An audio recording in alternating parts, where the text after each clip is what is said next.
अस्सलामुअलैकुम वरहमतुल्लाहि वबरकातुहू। बिस्मिल्लाहिर्रहमानिर्रहीम।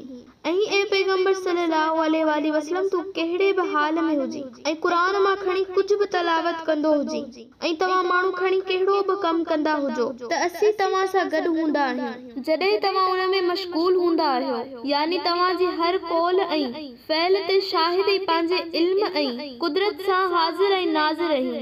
ए मोहम्मद सल्लल्लाहु अलैहि वसल्लम तुंहिंजे रब खां तिर जेतिरी भी का शइ न ज़मीन में ऐं न आसमाननि में ओझल यानी लिकियल आहे ऐं न का उन खां नंढी ऐं न का उन खां वॾी का अहिड़ी शइ आहे जेका तुंहिंजे रब खां लिकियल या ॻुझी ऐं मख़फ़ी हुजे, मगर हिक पधरे किताब यानी लोहे महफूज में लिखियल आहे। ॿुधी छॾियो त बेशक अल्लाह जे प्यारनि जिन पाण खे अल्लाह जे सुपुर्द करे छॾियो, तिन खे न की भउ ऐं न की उहे गमगीन थींदा, उहे जिन ईमान आंदो ऐं तक़वा यानी खुदा तरसी परहेज़गारी ऐं फर्माबरदारी इख्तियार कई आहे, उन्हनि लाइ ई दुनिया जी हयाती बशारत ऐं आखिरत में पिण ख़ुशख़बरी आहे ऐं अल्लाह जो अटल कानून कॾहिं भी बदलबो न आहे ऐं जंहिंखे खलकण हार तरफा अहिड़ी ख़ुशख़बरी मिली वञे त इहा ई वॾी मुराद मारण आहे। ए मोहम्मद सल्लल्लाहु अलैहि वसल्लम तोखे उन्हनि मुनकरनि जूं ॻाल्हियूं गमगीन न कनि, बेशक समूरी इज़त ऐं गलबो अल्लाह लाइ ई आहे, जंहिंखे वणेसि तंहिंखे इज़त ॾिए ऐं जंहिंखे वणेसि ज़लील करे। हू सभु कुझु ॿुधंदड़ ऐं सभु कुझु ॼाणींदड़ आहे। खबरदार,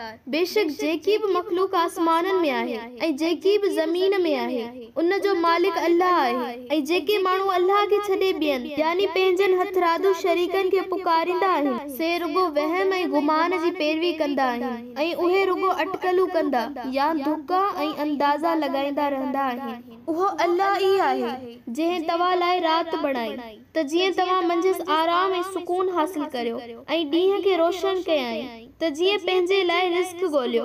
बेशक उन में वॾियूं निशानियूं आहिनि उन्हनि माण्हुनि लाइ जेके ॿुधनि ऐं सम्झनि था, उहे हक़ जा मुनकर कीअं हिदायत हासिल कंदा जेके चवनि था त अल्लाह ईसा या उज़ैर खे पुट करे वरितो आहे। हू यानी अल्लाह जी ज़ात उन खां घणो मथाई ऐं पाक आहे। हू औलाद वग़ैरह या हर शइ खां बेपरवाह ऐं बेनियाज़ आहे। जेकी कुछ आसमाननि में आहे ऐं जेकी कुछ ज़मीन में आहे, सो सभु संदसि मिल्क आहे। खेनि चओ त तव्हां वटि उन ॻाल्हि जो त अल्लाह पंहिंजे लाइ पुट ठाहियो आहे को बि दलील न आहे, ऐं छा तव्हां अल्लाह लाइ इहो कुझु चओ था जंहिंजी तव्हांखे ॼाण या सुध ई न आहे। ए मोहम्मद सल्लल्लाहु अलैहि वसल्लम उन्हनि खे साफ़ चई छॾ त बेशक जेके अल्लाह ते कूड़ मणींदा से कॾहिं भी कामयाब न थींदा, भले दुनिया जी आर्ज़ी ज़िंदगी जा मज़ा माणे वठनि, आखिर उन्हनि जो मोटण असां ॾांहुं ई आहे, पोइ असीं उन्हनि खे सख़्त अज़ाब जो मज़ो चखाईंदासीं सनन कुफ्र जे बदिले जेको हू करे रहिया आहिनि।